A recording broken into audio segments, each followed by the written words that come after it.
الحمد لله رب العالمين والصلاة والسلام على سيد الأنبياء والمرسلين محمد وعلى آله وأصحابه أجمعين أما بعد فقد قال الله تبارك وتعالى في القرآن المجيد أعوذ بالله من الشيطان الرجيم بسم الله الرحمن الرحيم أتعبدون ما تنحتون صدق الله العظيم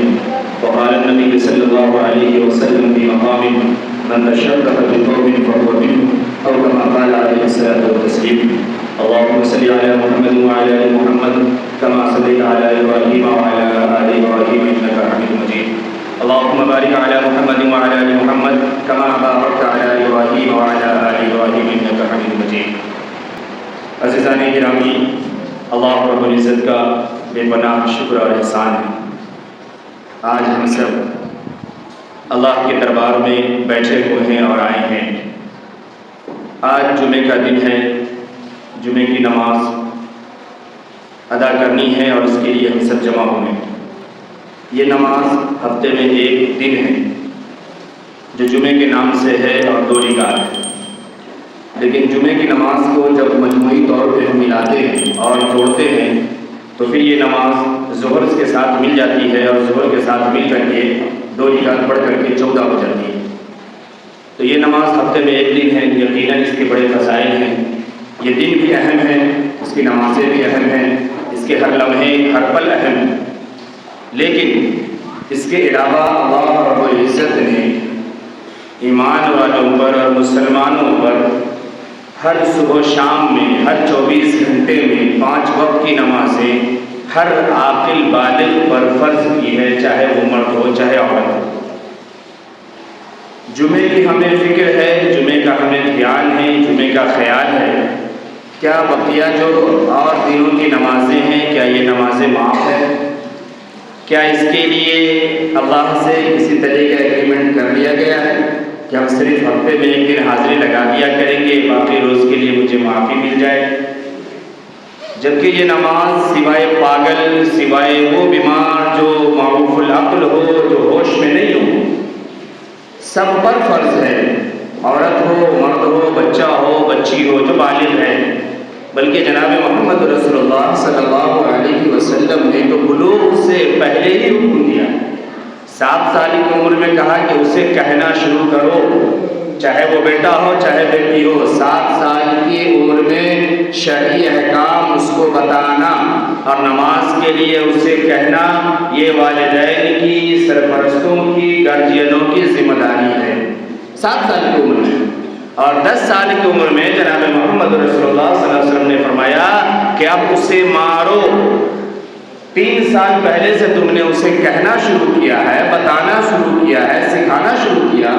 اور اب بھی اگر وہ نہیں مانتی ہے تمہاری اولاد تو اب اسے مار کر کے سمجھاؤ اور مار کر کے بتاؤ 10 سال کی عمر میں، تاکہ اب جب وہ بالغ ہو تو بالغ ہوتے ہوتے اسے ہر احکام معلوم ہو، ہر کام معلوم ہو، شرعی امور معلوم ہو اور پھر اس کے مطابق وہ زندگی گزارے۔ آج الحمدللہ ہم ماں باپ بھی بڑے اچھے ہیں، بڑے پاک صاف ہیں، صاف ستھرے ہیں سر سے پاؤں تک۔ ہماری زبان خود دن بھر میں نہ جانے کتنے ہیرا پھیری اور کتنے جھوٹ کے علاوہ کام ہی نہیں چل پا رہا۔ تو جب ہم جو گارجین ہیں جب یہی اتنے اچھے ہیں تو اولاد کتنی اچھی ہماری بن رہی ہے اور بنا رہے ہیں، اس کا ذمہ دار تو پہلے گارجین کو طے کرنا پڑے گا اور خود کی ذمہ داری کو سمجھنی پڑے گی کہ بچوں پہ جو یہ ذمہ داری عائد ہوتی ہے یہ گارجین کے بعد ہے، والدین کے بعد ہے۔ والدین ہم میں سے کتنے ہیں جو جمعہ کے علاوہ 5 وقت کی نمازیں پڑھتے ہیں، اور جو والدین نہیں پڑھتے ہیں اور وہ اگر اپنی اولاد کے بارے میں شکایت کرتے ہیں یا کہتے ہیں کہ امام صاحب اور مولوی صاحب اور فلاں صاحب یا ان کو لے کے چلے جائیے 3 دن میں کچھ سیکھ کر کے آ جائے گا، ہماری بات نہیں مانتا، آپ کس کی مانتے ہیں؟ آپ نے کتنی مانی ہے؟ آپ نے اپنے والدین کی باتیں نہیں مانی، آپ نے اپنے گارجین کی باتیں نہیں مانی، آپ نے اپنے پیدا کرنے والے خالق اور مالک کی بات نہیں مانی ہے، آپ نے اللہ کے ساتھ سینہ زوری کیا ہے، وہ صلہ آج آپ کو آپ کی اولاد کی شکل میں مل رہا ہے۔ جیسا آپ نے کیا، لائک فادر لائک سن، جو آپ ہیں وہ آپ کی اولاد ہے۔ اور وہ آپ بنا رہے ہیں، آپ نے اسے سنسکار دیا ہے، آپ نے اسے تہذیب دیا ہے، آپ نے اسے ماحول دیا ہے اور معاشرہ دیا ہے۔ تو جمعے کے لیے ایسے ہم حاضر ہوتے ہیں اور جمع ہوتے ہیں، ہم کوشش کریں کہ 5 وقت کی نمازیں یہ ہم پر ہر حال میں فرض ہے۔ میں نے کہا نا، سوائے اس حال میں کہ انسان پاگل ہو گیا ہو، دماغ اس کا ٹھکانے پر نہیں ہو، مریض کے اوپر نماز معاف نہیں ہے، یاد رکھیے گا۔ ایسا مریض جو بے ہوشی کی حالت میں ہو، اس بے ہوشی کے وقت کی نماز اس کے اوپر قضا ہے، لیکن نماز معاف نہیں ہے۔ یا وہ مریض جو دائمی اعتبار سے کوما میں چلا گیا ہو، اب وہ کبھی ہوش میں نہیں آ سکتا، اس کے لیے حکم ہے۔ یا اگر کوئی ایسا مریض ہے جو بالکل کسی طریقے سے نماز پڑھ ہی نہیں سکتا، تو پھر شریعت نے حکم دیا کہ اب اسے فدیہ ادا کرواؤ، لیکن معاف نہیں ہے۔ آج ہم سب بہترین کھا رہے ہیں اور پی رہے ہیں اور دندرا رہے ہیں، اللہ کی نعمتوں سے لطف اندوز ہو رہے ہیں، سب کچھ ہمارے پاس ہے، لیکن اللہ کے احکام کی کوئی پاسداری نہیں ہے، کوئی خیال نہیں ہے، کوئی لحاظ نہیں ہے۔ آج ماہ محرم کی 12ویں تاریخ ہے، 10 تاریخ ہمارے درمیان سے نکل گئی، عاشوراء کا دن نکل گیا۔ عاشوراء کی حقیقت یہ ہے اس سال کے سروے کے اعتبار سے کہ ایمان والے نے اور مسلمانوں نے شاید 1% روزہ رکھا ہے، شاید 1%۔ اچھا، تعجب کی بات یہ نہیں ہے کہ 1% ہی روزہ کیوں رکھا، تعجب کی بات یہ نہیں ہے، سمجھیے گا۔ ٹھیک ہے، احتیاط تھا، موسم کی تپش کی وجہ سے ہو سکتا ہے ہمت نہ کر پائے لوگ، نہ رکھا ہو، مانتے ہیں، لیکن دوسری طرف اس کی سچائی یہ ہے کہ روزہ نہ رکھنے کے بعد 99% ہمارے گھروں میں ہر قسم کی برائیاں ہوئی ہیں اور ہر قسم کے برائیوں میں لوگ شامل ہیں۔ یہ حقیقت ہے، اصل یہ سمجھنے کی ضرورت ہے۔ آج میں بہت کچھ پڑھا ہوں محرم کے اوپر، کربلا کے اوپر، شہادت حسین کے اوپر، لیکن دل بالکل ان تمام باتوں کو کرنے کے لیے آمادہ نہیں ہے۔ ابھی دل چاہ رہا ہے کہ آپ کو کچھ سناؤں اور کچھ بتاؤں۔ آج اماموں کا حال، خطیبوں کا حال عوام میں ایسا ہے اور بالکل ایسا لگتا ہے کہ جیسے کوئی بہت بڑے گناہ کا کام ہم نے بتا دیا ہو عوام کو، جو عوام چڑھا کر کے یہ کہہ رہے کہ یہ اچھا کام ہے، ہم کریں گے، یہ اچھا کام ہے، ہم کریں گے۔ میں آپ کو سروے بتاؤں، آپ سب نے دیکھا ہوگا 8 محرم الحرام کو خرابی کہاں کہاں ہے، غور کیجیے۔ میں نے کہا نا میں محرم پہ آج بات نہیں کروں گا، دل نہیں چاہتا جب میں نے پڑھ کے آیا وہ بات آپ کو سناؤں، بہت سنایا۔ 8 محرم الحرام کو آپ کے محلے سے کئی جگہ سے ذکر کانفرنس شہادت حسین کی آواز آ رہی تھی، کئی جگہ سے، میں اپنی چھت پر سے بھی سنا، آپ نے بھی سنا ہوگا، علاقے بھر میں تو بہت دور کی بات، میں اپنے آس پاس کی بات کر رہا ہوں۔ اب بڑی دیر تک میں نے باتوں کو سنا، نعرہ لگتا رہا، پیار سے کہو یا حسین، زور سے کہو یا حسین، ہاتھ اٹھا کے کہو یا حسین، جھوم کے کہو یا حسین، محبت میں کہو یا حسین۔ ایسے ہی گھنٹوں نکل گئے خطیبوں کے، مولویوں کے، واعظینوں کے، چونکہ لفافہ لینا ہے، جب تک محبت کے رنگ میں لا کے رنگیں گے نہیں۔ اور آپ کو ایک بات اور بتاؤں، حیرت ہوگی، میرا تو آنکھوں دیکھا مشاہدہ ہے، اس محبت کے نعرہ لگانے والوں میں بھی 8-10 وہ لوگ ہوتے ہیں جو نارمل نعرہ نہیں لگا پاتے ہیں، وہ مجلس میں بھی لے کے بیٹھتے ہیں۔ یہ آنکھوں کی بات بتا رہا ہوں، میں اڑا نہیں رہا ہوں کوئی مسجد میں، اس مجلس میں بھی ایک جو کیا کہتا ہے رضاکار، کارکنان، کمیٹی والے، اس میں ایسے ایسے شخص ہوتے ہیں جو بلڈان تو لگواتے ہیں، نعرہ تو لگواتے ہیں، کام تو کرواتے ہیں، لیکن حرام کے ساتھ۔ یہ یوں ہی کہنے کی بات نہیں ہے، کبھی اتر کے دیکھیں پبلک میں، آپ کو بات سمجھ میں آ جائے گی۔ اب میں نے بہت سارے پروگرام کیوں چھوڑ دیے، کیوں؟ ان پروگرام کا حاصل نہیں ہے اب وہ پروگرام رسم میں ہے، اب وہ پروگرام طریقے میں ہے، اور حقیقت یہ ہے کہ آپ کتابوں کا مطالعہ کریں گے تو آپ کو معلوم ہوگا۔ اور حکیم الامت تھانوی رحمۃ اللہ علیہ نے لکھا کہ محرم کے موقع پر خاص 10 دنوں میں مسجد کے اندر بھی خاص ذکر شہادت حسین کا انتظام کرنا، یہ بھی ایک قسم کی مرثیہ خوانی ہے اور ماتم خوانی ہے اور عزاداری ہے، یہ بھی ممنوع ہے، یہاں تک لکھا ہوا ہے، کیونکہ یہ ایک رسم ہے۔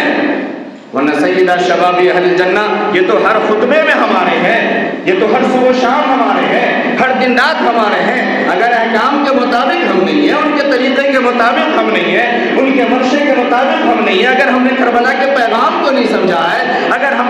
علی کے اور لال کے وہ کارگزاری کو نہیں جانا، وہ اطاعت و فرمانبرداری کو نہیں جانا، دین کے معاملے میں سر قلم کروا لینے اور شہادت کے جام کو پی لینے کے مقام اور مرتبے کو نہیں جانا، تو پی کر کے نعرہ لگانے سے کیا فرق پڑنے والا ہے؟ آپ کو بات سمجھ میں آئی؟ میں یاد کر رہا تھا، گھنٹوں زور سے لگاؤ، محبت میں لگاؤ، جھوم کے لگاؤ، ایک بار اور لگاؤ، اب فلانے کعبہ اور قبلہ اور حرم اور یہ اور وہ آ رہے ہیں، ان سے پہلے خوب حسین کا نعرہ لگاؤ۔ اور یہ جتنے کعبہ اور قبلہ اور حرم اور فلانا اور دھماکے واعظین ہیں نا، مواعظین، گھنٹوں باتیں کی، ایک بار ان جیب خوروں سے اور شکم خوروں کی زبان سے ایک بار یہ نہیں نکلا کہ یہ جو تم پورے محلے کو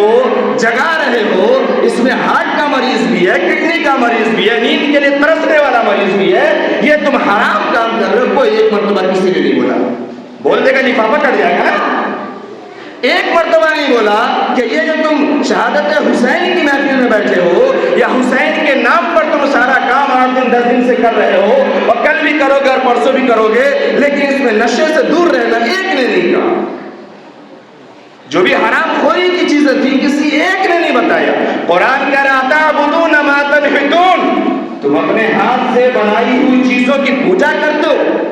اس کی عبادتیں کرتے ہو، اس سے منتیں مانگتے ہو، اس سے تم اپنی آرزویں اور مرادیں پوری کرواتے ہو، اس سے تم یہ کہتے ہو کہ یہ جن لڑکیوں کی شادی نہیں ہو رہی ہے اس کے اوپر لائن لا کے ڈالتے اور جلیبی ڈالتے اس کی شادی ہو جائے گی، جن کی اولادیں نہیں ہو رہے کہہ رہے اس کے چکر لگوا دو اس کی شادی ہو جائے گی۔ یہ سب عقیدہ ہمارے یہاں ہے یا نہیں ہے؟ یہ سب ہمارے یہاں ہوتا ہے کہ نہیں ہوتا ہے؟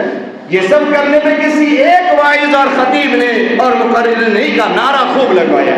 نعرہ لگواتے لگاتے چلے گئے اور وہ واقعات بیان کیے، وہ قصے بیان کیے۔ میں اس میں پہلے بھی کہہ چکا ہوں کہ آپ دل پہ ہاتھ رکھ کے جواب دیجئے کہ آپ یہ کہتے ہیں کہ کربلا کے میدان میں سیدنا حسین رضی اللہ تعالی عنہ اپنے پورے کنبے کے ساتھ 72 لوگ جام شہادت نوش کر گئے، وہ زمین اپنی رنگ بدل گئی، خون سے لالا زار ہو گئی، زمین و آسمان کانپ اٹھے، سب کچھ ہوا، لیکن آپ سوچو وہ 73واں کون بے غیرت تھا، کون بدبخت تھا جو ہر قصے کو لکھ رہا تھا، ریکارڈنگ کر رہا تھا، ویڈیو بنا رہا تھا اور شہادت کے مقام کو چھوڑ دیا؟ بھائی 72 تو اہل بیت سے تھے نا، حسین کے ساتھ تھے جو شہید ہو گئے، یہ 73واں کون تھا جو لکھ رہا تھا کہ اب ایسا تیر لگا، اب ایسا نیزہ لگا، اب اصغر کے زبان میں لگ گئی، اب فلانے کے حلق میں لگ گئی اور اب اس نے یوں اٹھا دیا؟ یہ کون 73واں تھا جو اس بے دردی کے ساتھ اس واقعے کو لکھ رہا تھا؟ آپ کو معلوم ہے؟ ارے کبھی سوچا آپ نے، اس پہ غور کیا؟ 72 تو ہمارے وہ شہید ہو گئے، یہ 73واں کون لکھ رہا تھا؟ کہیں نہ کہیں گھوٹالا ہے، جس گھوٹالے کو ہم نے جانا نہیں۔ یہ تمام غیروں کے، رافضوں کے، شیعوں کے قصے ہیں، کہانیاں ہیں، ان کے من گھڑت واقعات ہیں، اور یہ جتنے واعظین، مقررین اور خطیب ہیں جو رو رو کر کے یا محبت کا نعرہ لگوا لگوا کے بیان کرتے ہیں، یہ سارے انہی لوگوں کی کتابوں کو پڑھتے ہیں۔ یہ بھی بات میں یوں نہیں اڑا رہا، میں آپ کو پریس تک کا نام بتا دوں گا، کتب خانے کا نام بتا دوں گا، جو ان کے کتب خانے ہیں، ان کے پریس ہے جہاں سے کتابیں چھپتی ہے، اور محرم میں یہ کتابیں لاکھوں کی تعداد میں چھپتی ہے، اور میں ایک دو بار پہنچ گیا اس میں یوں سمجھا بھائی کتاب کا گھر، کتاب کی دکان ہے، کتب خانہ ہے کتاب کی، جس کو شوق ہوگا وہ کہیں بھی پہنچ جائے گا۔ جب پہنچا دیکھا ساری عجیب عجیب کتابیں، نام بڑا اچھا اچھا، لکھنے والے میں سے کسی کوئی دور دور تک ایک بھی اپنے خاندان کا نظر نہیں آ رہا بھائی ہے کس کی۔ اچھا لینے والے سارے لوگ ہمارے ہی بڑے بھائی ہیں، لینے والا دوسرا ہو تو سمجھ میں بھی آئے بھائی یہ دوسرے کی ہے، لینے والے ہمارے بڑے بھیا ہیں، اور کتاب ساری دوسروں کی۔ بعد میں سمجھ میں آیا کہ یہ سارے کے سارے یہ تشیعوں کے کتب خانے ہیں، یہ ان کے پریس ہیں، اور یہ لینے والے چچیرے بھائی ہوں گے جو یہ تمام قصے کربلا کے سنا رہے ہیں۔ یہ ایک مرتبہ عزت کی بات نہیں کریں گے، محبت کی بات نہیں کریں گے، محبت کے نام پہ صرف نعرے لگوائیں گے، لیکن حرام کام شرع عام ہو رہا ہے، کھلے عام ہو رہا ہے، بے پردگی ہو رہی ہے، عورتوں کا مجمع لگ رہا ہے، جوان لڑکیاں گھوم رہی ہے، نشے کی تمام چیزیں اس میں شامل ہو رہی ہے۔ اتعبدون ما لا تنحتون، یہ قرآن کا صریح بالکل صاف حکم ہے کہ اپنے ہاتھ سے بنائی ہوئی چیزوں کی تم پوجا کر رہے ہو، عبادتیں کر رہے ہو، منتیں مانگ رہے ہو، اس سے تم کسی کی خوشی چاہ رہے ہو، یہ حرام ہے۔